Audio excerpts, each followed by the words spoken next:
स्वागत है अच्छे स्वास्थ्य के साथ।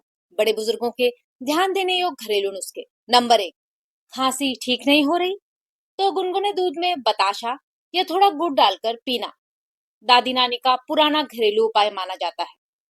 गुड़ शरीर को गर्माहट देता है, गले की खराश कम करता है और बलगम को ढीला करने में मदद करता है।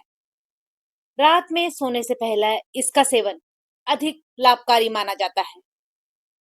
नंबर 2, यदि आंखों से पानी आता है या आंखें कमजोर महसूस होती हैं, तो त्राटक योग लाभकारी माना जाता है। इसमें किसी दीपक की लौ या मोमबत्ती की लौ को या काले बिंदु को बिना पल के झपकाए कुछ समय तक देखना होता है, एकटक करके। इससे आंखों की मांसपेशियां मजबूत होती हैं, आंखों की थकान कम होती है। इसके साथ रोज थोड़ा सौंफ चबाना भी आंखों की रोशनी के लिए अच्छा माना जाता है। नंबर 3, महिलाओं के लिए शतावरी बहुत महत्वपूर्ण आयुर्वेदिक औषधि मानी जाती है। ये हार्मोनल संतुलन बनाए रखने, कमजोरी कम करने, शरीर को पोषण देने, त्वचा व बालों को स्वस्थ रखने में मदद करती है। यह गर्भाशय को शक्ति देती है और गर्भ धारण करने की क्षमता को बढ़ाकर महिलाओं के प्रजनन स्वास्थ्य को सहारा देती है, ताकत देती है, मजबूती देती है।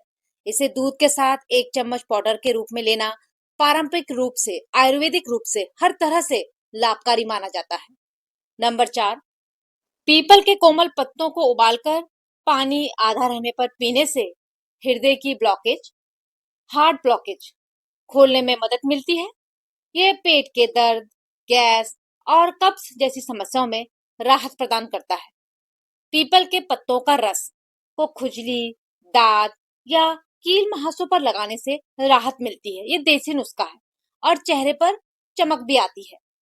नंबर 5, घुटनों, एड़ियों और पैरों की अकड़न दूर करने के लिए मेथी दाना, अजवाइन, सौंफ, हल्दी और सेंधा नमक को भूनकर पेस्ट बनाएं।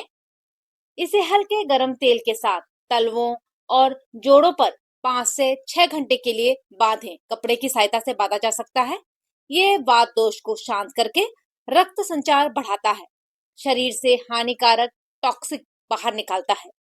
एड़ियों के दर्द और सूजन के लिए घरेलू उपाय: गुनगुने पानी में सेंधा नमक मिलाएं और 10 से 15 मिनट तक पैरों को उसमें डुबाकर रखें।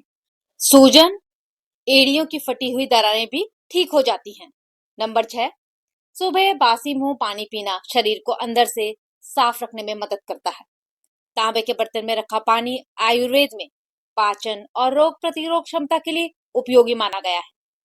इससे शरीर को सूक्ष्म खनिज तत्व मिलते हैं।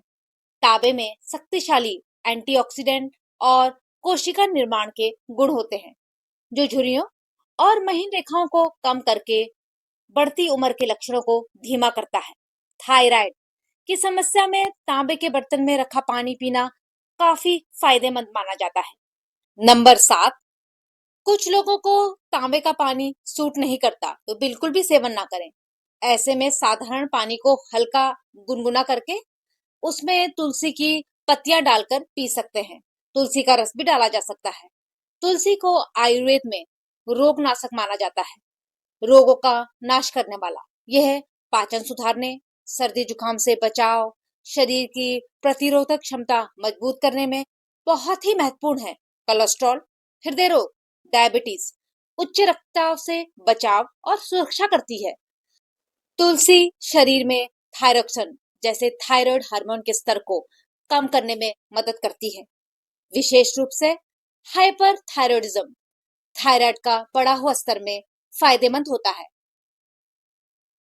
नंबर 8, नीम का उपटन त्वचा, बालों दोनों के लिए पुराने जमाने से ही खूब उपयोग किया जाता है।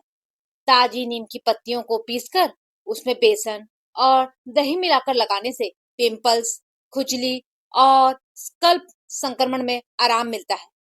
बालों में लगाने से रूसी और खुजली कम करने में मदद मिलती है। नंबर 9, नारियल तेल में गुड़हल के फूल और लाल प्याज पकाकर बनाया गया तेल बालों की जड़ों को पोषण देने के लिए लोकप्रिय बालों की समस्या का तेल है। फायदा इतना करता है कि ज्यादातर लोग इसका इस्तेमाल करते हैं।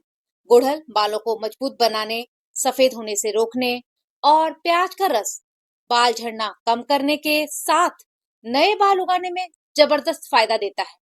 नियमित मालिश से बाल घने और चमकदार दिखते हैं।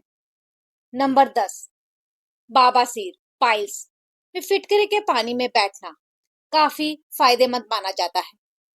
फिटकरी में प्राकृतिक रूप से संकोचक, एस्ट्रोजन, एंटीसेप्टिक और सूजन रोधी गुण होते हैं जो दर्द और सूजन को कम करने में मदद करते हैं।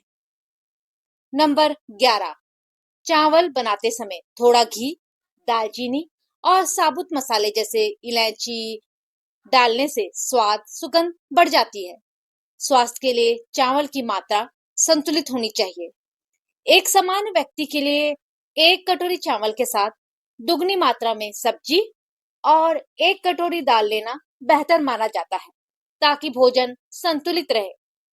दोपहर में 1 कटोरी सलाद जरूर खाएं। नंबर 12, आलू में ऊर्जा, पोटेशियम और फाइबर होता है, इसलिए सीमित मात्रा में खाना फायदेमंद होता है।